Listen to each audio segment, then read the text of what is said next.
Hello, everyone. Welcome to the 21 Hats podcast. I'm Lauren Feldman, your host. Every week, I sit down with 3 business owners to talk about the challenges they're facing. It's the kind of conversation you don't often hear in public. Our panelists address difficult topics like why their business isn't making as much money as they think it should, why their digital marketing isn't working, or why exactly they hired their brother-in-law. Owning a business can be a lonely and isolating pursuit, but at least you'll know that you're not the only one facing these issues. Got a question you'd like us to address? Send it to us and follow us on Twitter at 21_hats or on our website, 21hats.com. Let's meet this week's 21 Hats podcast team. With us today are Laura Zander, CEO of Jimmy Bean's Wool, a digital version of a neighborhood yarn shop that is based in Reno, Nevada. Jay Goltz, who has several businesses in Chicago, including a picture framing shop, Artist Frame Service, and Jason Home, a home furnishing store. And William Vanderbloemen, who is CEO of Vanderbloemen Search Group, a recruiting firm that's based in Houston and specializes in working with churches and other faith-based organizations.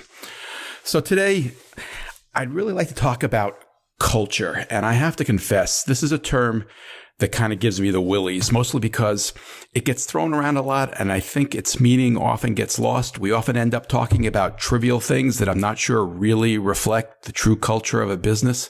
Also, I think we often talk about it almost a fantasy version of what it's like to work at a company when everything is going great that ignores what happens to the culture when, the business struggles. So I'd like to start with a question. I've always been curious about this. What do you think comes first? Do you need a great culture to build a successful company, or do you need a successful company to build a great culture? William, I'd like to start with you, both because you've written a really good book on culture called Culture Wins, and because in that book you acknowledge that you didn't start out with a great culture. In fact, you didn't have a very good culture at all, and you had to figure it out. So let me ask you first, which one comes first? Is it a successful business or a great culture? Well, I think some of that depends on the age of the organization. One organization I worked in that I didn't fit the culture was a church that was been around for a long time, long time. And I came in assuming that I could shift or change a culture that had been around a long time. So if you're going into an organization that's been around, like the culture of IBM, arguably is going to be pretty tough to change, whether it's good or bad. On the flip side, if it's a startup, what I'm learning as we've built our company here is we didn't figure out culture for a while, but the culture in a newer organization seems to be predicated on the people themselves that are there, the founder and the first 3 or 4 that work alongside the founder. So in some ways, I think you can say you want to have a culture all you want, but the culture for me is how an organization behaves while they're trying to get their vision or mission accomplished. Here in Houston, we're known for innovation. We had, first domed sports center is the Astrodome. That's why we have AstroTurf. MD Anderson's innovative medicine, curing cancer. President Kennedy wants to go to the moon. He says, let's go to Houston, innovation in space. When I got to Houston in 2001, I realized we had innovation in accounting. And it was called Enron, and not the best. But when I was writing the book, I don't know if it's still true, you can Google image the Enron main office lobby. And the images that would show up are the elevator lobby. You walk in, they have the core values literally plastered to the wall. Right in front of you is the word integrity. Well, I don't know that that's exactly who they were. So you can name cultural values all you want. You say, we're going to have a great culture and this is who we are. But that's kind of like me saying, I'm going to win the slam dunk competition for the NBA this year. It's not going to happen. So it's more of a, who are we as people? How do we name that? And the question I like to ask is, when we're functioning at our very best, what do we as a team do that's common to us, but uncommon to other teams around us? And then you can kind of do, rather than travel to the mountain and come down with the cultural commandments, do kind of an archaeological dig of the team that you have, and you'll discover your culture, and then you can lean into a little bit more aspirational version, but you can't just create culture. That's a roundabout answer for you. I hear you saying that culture is something you discover, not something you mold. And I think if you read business journalism, you read the opposite. People seem to think that culture is what you make it. Laura, what does culture mean to you? We just do what we do, and we are who we are. And I guess people call that culture, but I don't try to create a culture intentionally. I'm on the same page as William. We're like Madonna. Who we are today is very different from who we were 5 years ago, which is different from who we were 10 years ago. There are some consistent, rules, if you will. You must respect every human that walks in the door and recognize that we all have equal value and equal talents. That's something that's always been the case. So there are a few things kind of underlying, but, as an outsider coming in, if you were to look at and try to define our culture, you would see that it has changed over the years because we have different people that work here over the years. Laura, that's where I'll butt in and say exactly.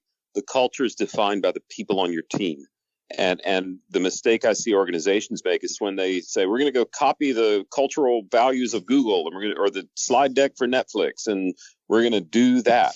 Well, no, not unless you want to just change out all your people to match that. I think the people you have define the particular culture that you have. Now, I do think, to clarify a little bit, to me, there are two layers of culture. One is, are you a healthy place to work? Like you brought up such a good point, Laura. Respect everybody who walks in the door. Well, that's just got to be a cardinal rule. And that's just, are you healthy or not? The second piece is, all right, within that general health, what is our particular set of family behaviors or family rules or the way we always do things around here? I love what you just said about the family rules. We just had a conversation yesterday here, now that I'm in Texas, about how one of our, and I've not used this term before, but I'm going to use it from now on, but one of our family rules is you're allowed to have a bad day. You're allowed to be snotty. You're allowed to, cut somebody off or do whatever it is because we're humans, but you have to come back and apologize and own it. And that is one of the fundamental rules. If I'm shitty with somebody, then I come right back as soon as I can and say, God, I'm so sorry. I was totally inappropriate, blah, blah, blah. And then we move on. If we were MBA students, we would be teaching that is culture as you've defined it. Jay, I want to get you into this. What I'm hearing from William and Laura is, I think, very different from the conversation that we often hear on this topic. One of the lines you hear repeated all the time is culture eats strategy for lunch, which certainly implies that it's something that you mold, not something you discover. Where do you fall on this? First of all, I think corporate culture is a subset of management. It's management. It sounds much sexier and much cooler and it makes, but at the end of the day, I believe it's a function of management. And in my little world, in my brain, I think corporate culture is three things. One, how far are you going to go for customers? Are you going to do whatever it takes? Everyone says they do, but they don't. So in my case, we always get the customer taken care of. Whatever we have to do, we do it. And everyone that works here knows that if we got to stay late, we got to come early, we got to drive it over somewhere, we do it whatever we need to do. Number two is how much you expect out of employees. I don't want people working here 60, 70 hours a week. And that doesn't mean that I want them working 40 if they didn't get the job done. But some organizations push people a lot more, and I think how far you push people and do they need to be pushed and how demanding you are is absolutely part of corporate culture. And lastly is how do you treat each other? The problem I see in it a lot of times is I think most companies would say, oh, we want a respectful environment, everyone to treat each other nice. But they keep Bob around, who really is a jackass, and everyone rolls their eyes and says, well, everyone knows how Bob is. And that is a bad excuse. And I get rid of Bob eventually. I talk to Bob. I talked to him the first time. I talked to him the second time. And I explained to Bob, you can't do that again, because if you do, it's going to be your last day, because that's not how we treat. And I've had to do that 2 or 3 times. That there were people working for me that were here for years that I would find people in the back crying. What's wrong? Oh, so-and-so, she makes me feel bad about myself and blah. And I would talk to this person and they can't stop. They just can't stop themselves. So my corporate culture is I'm going to walk the talk. I believe that there's a lot of talk about corporate culture, but there's a lot of people who aren't walking the talk. And I think that whole corporate culture eats strategy for lunch. What a ridiculous line. I mean, this is ridiculous. I mean, what does that mean? We don't need strategy anymore, corporate culture more. How about both? William J. kind of just walked through what having a good corporate culture means to him, what he's looking, how he defines that at his business. How do you define it at yours? What are the key elements of your culture? Well, rather than elements, the recovering preacher will tell a story. So years ago, long before smartphones, my mother's father would take his daughters and sons-in-laws to Europe once every other year or so, and he made each of them host a city. So they went to Amsterdam, and of course, Dad, being Vanderbloemen, right? Okay, you're hosting this one. Find us a place for dinner. So he calls the restaurant that he'd looked up in some book, and I said, I'd like a table for 8 in the name of Vanderbloemen. And they said, sorry, we only do tables of 4 or fewer. Okay, can I get 2 tables of 4? Sure. Okay, 2 tables of 4, one in the name of Beach and one in the name of Vanderbloemen. They said, can you spell that? He said, sure. Vande. No, sir. Spell beach. And Dad's like, these are my people. This is home. So a good company culture is when a new person walks in the door and in a very short amount of time, it's like, I belong here. This is my people. Now, so there are 2 layers to that. One is there's a layer of human decency. Like there's just a basic, is this a healthy place to work? But then beyond that is I fit in here. This feels like family. I don't mind spending most of my workday here because I function like they do. There are a lot of terribly competent people who are decent human beings who would never fit in at our company because we have quirkiness that all of us share. And the quirkiness crosses. And Amen, brother. We all carry the same dysfunctions. and whether that's we respond at a ridiculous rate or we can have a love for a wide range of different clients. We've been able to identify 9 different things that identify our kind of crazy, our dysfunction, and then go find people that fit that so that when they walk in, they say, finally, someone that can spell Vanderbloemen, someone that this is my people. That's a long-winded answer, but there you go. I love that. William, the watershed moment for us a couple of years ago, I finally just let go and surrendered and was like, you know what? We are who we are, and either you're going to fit or you're not. And we can't quit trying to do all these gymnastics to bend to every person that is, as you said, a good, decent human that might be smart and capable that walks in the door that doesn't fit. We are who we are. We say we only hire broken people. If you're not broken, don't come work for us because I am so broken. I can't deal with a bunch of perfection around me. I just can't. And that's where, Jay, I totally agree with you about, strategy and culture need to go together. But the mistakes I made in hiring many times early on was to say, oh my gosh, they're so talented and they want to work here. This is awesome. Their talent is so good. And to lay it over the metaphor, their strategy for business is so good, but they didn't fit the who we are. And I couldn't make it work. And I finally got to the place where there are some exceptions to this, but my general rule is I can't teach cultural fit, but I can teach strategic competency. So I'll take culture over competency almost every time. And that may get close to the Drucker phrase that Lauren mentioned earlier. Which Drucker phrase? I love Drucker. He's one of the few guys I love. Culture eats strategy for, that's seriously. Him. Yes. So disappointing. Sorry to burst your bubble, Jay. God, that is so disappointing. Okay. One more hero going. All right. He said some brilliant stuff that is, he has said you can't look for opportunity and solve problems at the same time, which is, I believe, which means you better find out a way to fix your problems because you can't continue moving forward without, so I think he said some really smart stuff. The people that work for me are really into what they do. I need people who are passion driven for what we do. I need people that are going to go, oh, I would love to be in display, or I would love to be a buyer. I need people that identify something that are really into it, not someone who will take any job because she figures it'll maybe give her a better line on her resume. And we've gotten really, really good at hiring because after enough conversation, you can figure out whether these people think like we think, because that's my turnover. My average person's been here 10 and a half years. It's because of the hiring process, for sure. William, I'd like to go back to something you said. You gave the example, told the story of, feeling at home because someone knew how to spell Vanderblumen.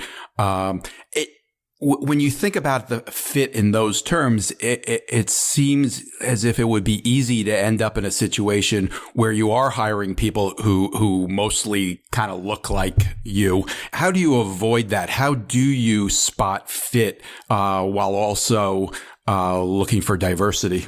Yeah, that's a great question. So I started the company on a card table. We started adding people.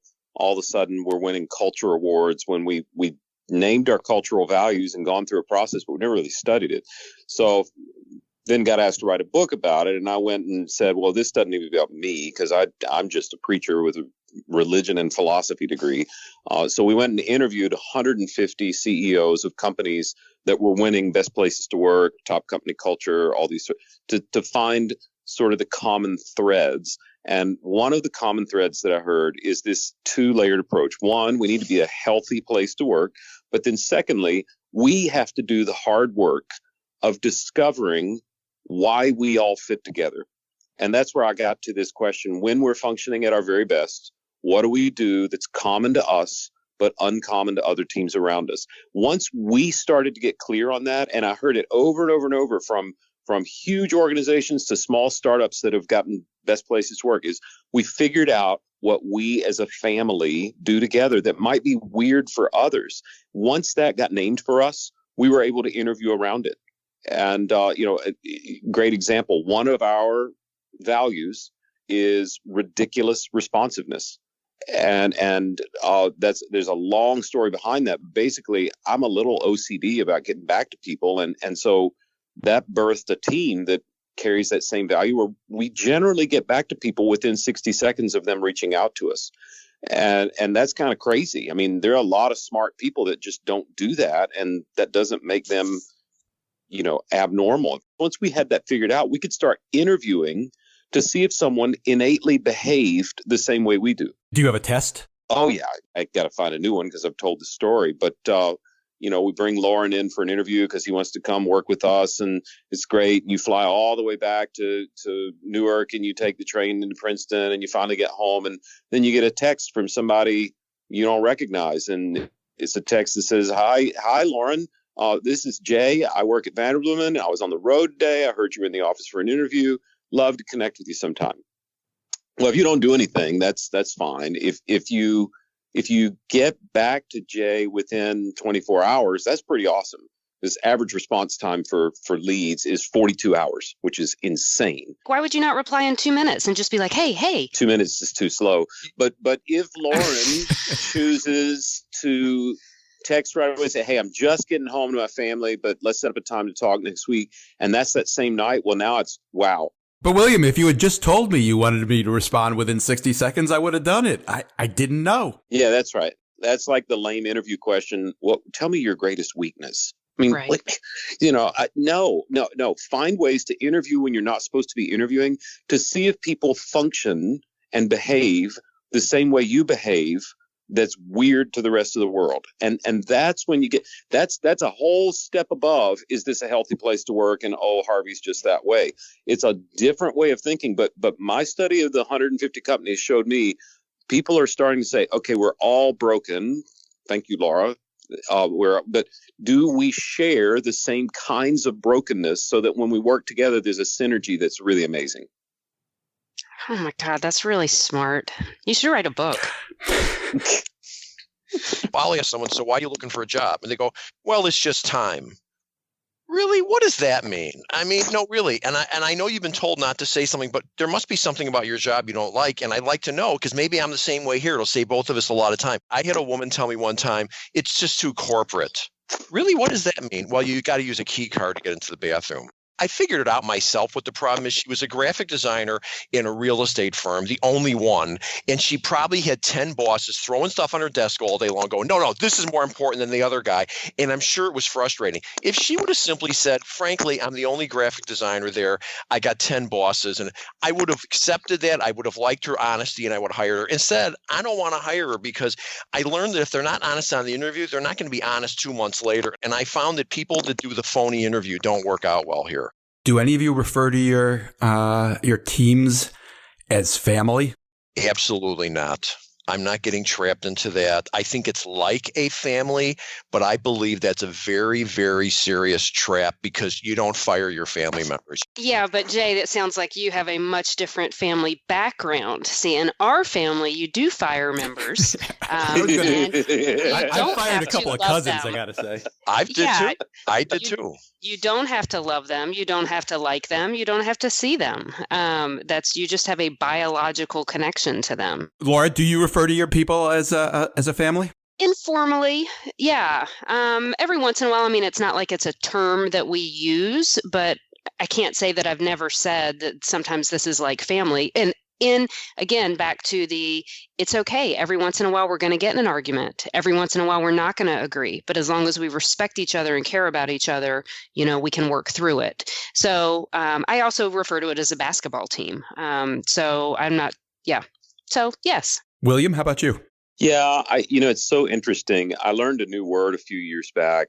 We do have a lot of millennials in the office, and I learned the word framily.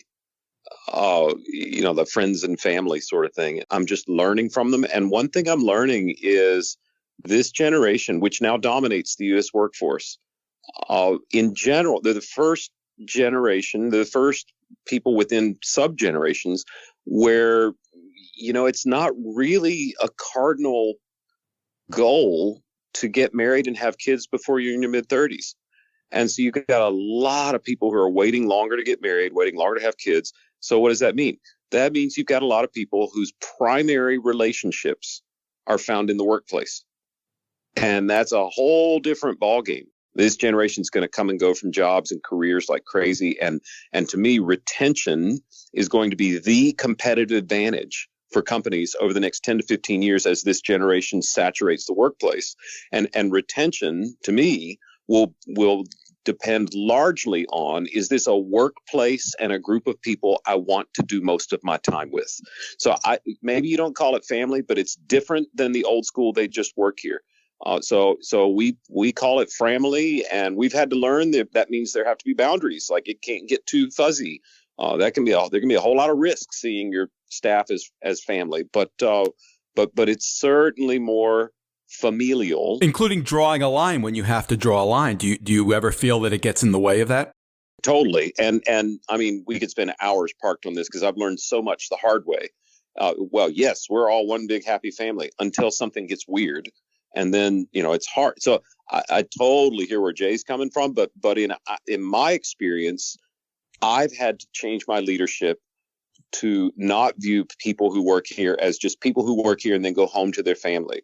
Do you have anybody working for you who, if you had it to do over again, you wouldn't hire them? Perhaps. But let's say 99% of the people that we have right now, for the very first time in 17 years, are rock stars. Nobody has 99% rock stars. No, but we're good. I mean, I don't think we have anybody. I have 8, 9s, and 10s working here. 10s are a fluke of nature. You'd be lucky if you ever get a few of them at one time. 9s got lots of them, lots of 8s. The ones that kill companies are the 6s. They're not quite bad enough for anybody to fire, but they're not good, and they're costing the company, and the other employees are covering from them. And those are the ones that we all roll our eyes and go, well, they're trying hard. He's been here a long time. Everyone knows who. Those are the ones that kill companies. So I'm happy to say that out of 115 people, I've got 8, 9s, and 10s. I have a 7 that's been a long time that's getting it. Sometimes it's just not worth the grief. And I finally figured out, I don't need to figure it out. I just know they shouldn't work here. Well, and to be fair, this is just like all forms of happiness and peace. It is temporary. William, do you have any 6s or 7s? I don't know that I'm as quick to grade because it's 6 or 7 within what we've hired them to do. And I'd say, no, we don't. Not at the moment. And it's always a moving thing. And the company moves and changes. Right now, there's nobody on my team that I wouldn't hire over. I might hire them for a different position than I have them in because I've had to move them into a place where they're stronger. But right now, fortunately, we're in a place where I'd hire them all over again. I had an interesting conversation when I joined a business group because in my case, I never worked anywhere. So I was just on my own trying to figure out the way the rest of the world works. So joining business groups was very eye-opening. So I go to this business group. I'm probably 32, 34, something like that. And I go there and I'm really frustrated. I said, I got this problem. I got this guy that's been with me for 10 years and he's just losing it and it's killing me and I don't know what to do. And I thought they'd all just go, Jay, grow up, do what you got to do. And you know what they all did? They all rolled their eyes and said, yeah, I got one of those. I mean, it's a problem. It's a problem. This wonderful family we want to have, like a family. We want to be nurturing. We want to be responsible. But the reality is people can eventually get to a point they can't do the job, or maybe the job has changed and it's not pretty. And I don't have a quick and easy answer to that. Most companies, no, not most, every company goes through that eventually. I don't know how you can avoid it. Doug Tatum wrote a book about it called No Man's Land. The whole notion of the book is that every company reaches a point where what's worked for you so far, what got you to this point, stops working. You've grown to a point where you need better capabilities, and suddenly somebody who may have been a very loyal employee for an extended period of time is in a role that they're not prepared for. And can't change or don't want to change. Laura, William, have either of you dealt with that? Oh, absolutely. That's the worst. At least that's been the worst for me because, again, you sit there and you wonder, what am I doing wrong? Am I the one who's not growing? Is it this person who's not growing? And especially sometimes when they try really hard in this new role and it just doesn't work. It's horrible. That's when you grow up and you realize it's just not always pretty at work, and you try to be fair, you try to be nice, you give severance pay, you try to figure out, is there somewhere else in the company you can do something? But it's just not always pretty. Try doing it in church. Well, yeah. Jesus never fired anybody. Well, they did. So what do you do, William? Well, I point him to the story where he did. He fired a fig tree and it was bad. But that's a whole different. Can you send me a note on that so I can use that? He said, "Love to." Yeah, no, it's terrible. What I am trying to do is trying to keep a couple realities in front of our people. One, I keep our core values, our cultural values. Sometimes life shifts and cultural fit is seasonal. It's not permanent. People change, their life circumstance changes, and keeping the cultural values out there many times has saved our bacon on having to have hard conversations, but having something for a reason, the why behind the conversation. Another thing I try to do is just say, the organization changes, and hopefully, people who are listening today are in growing organizations. And like the hardest call I'll get is from the pastor who, when we started this church together, Joe was awesome. And then when we got up to 200 a week in attendance, he was good. We're headed toward 2,000. And he's not done anything wrong. What do I do? Yeah. And that doesn't have to be a church. It can be a business too. But, I bought a copy of the book, What Got You Here Won't Get You There. I actually read it on Kindle, but I bought a hard copy just to keep in my office on my desk. And it reminds me, and I hope it's a visual reminder to everybody out there, just because we all fit together now doesn't mean we'll fit together in the future. The problem out there in the marketplace is when, like I said, I never worked anywhere. I thought it was just me. And then you read these books about these great companies. There's nothing ugly in those companies. Everything's always great. And I've read some really popular books about famous. Here, I'll throw one out, Starbucks. It was a really interesting book, but apparently he's never had to fire anybody because there wasn't one episode in that entire book that talked about that awkward moment where the guy, nothing. And then you read all these other books and you think, what am I doing wrong? And they don't tell the truth. That's what it was like having a kid. And all you read are all these stories about how babies are so great and it's so wonderful and magical to give birth. Yeah, no, it is not. I'll tell you one of the smarter things I did. I had my management staff sit around one day. This was years ago. And I said, let me ask you a question. Let's think about this. If we want to, how demanding do we want to be as a company? Let's say that at the number one scale is Mr. Rogers and we're just lovely to everybody and sweet and we go broke. And number 10 is, at the time it was GE. Okay. I don't want to be GE where they just fire 20% of the people. We all agreed that we wanted to be a 7.5 or an 8 and that we were probably a 6.5 and we needed to toughen up a little bit. And a wonderful thing happened a couple of years later. I was talking about a particular employee problem, and I finally said to one of the managers, I go, you know what? I think we got to give them a little room on this, blah, blah, blah. And she turned to me and she said, and you know why? Because we're an 8, we're not a 10. And it just made me feel good all over, because that was, she heard me. That's exactly the point. And the fact that she was able to articulate that from something I had told her a couple of years later, I felt great. One thing that has changed in recent years is that there's now kind of a measure of your culture that's available to the public. People can go on Glassdoor now and read comments about your business. And I'm curious how seriously you take that. Do you pay attention to what people are writing about you on Glassdoor? Do you try to manage what they're writing about you?